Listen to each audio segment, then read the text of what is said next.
Good thing dito kay ma'am, nag-intay siya, no? Napakalayo ng pick up eh, 2.5.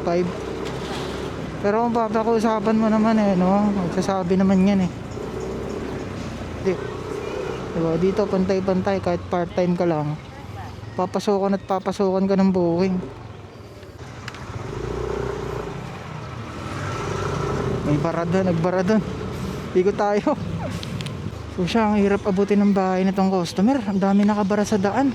Diit kasi ng kalsada. Hindi natin maabot yung bahay nyo.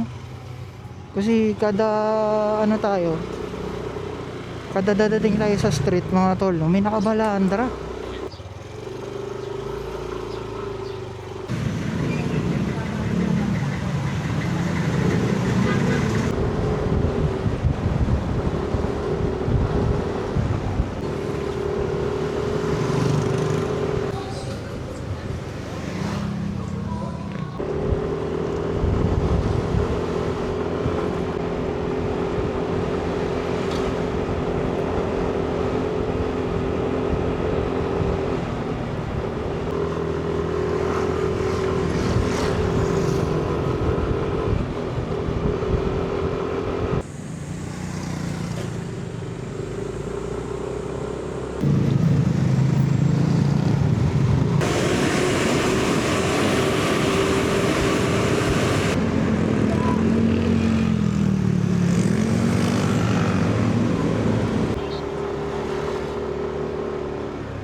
Nalito ako doon.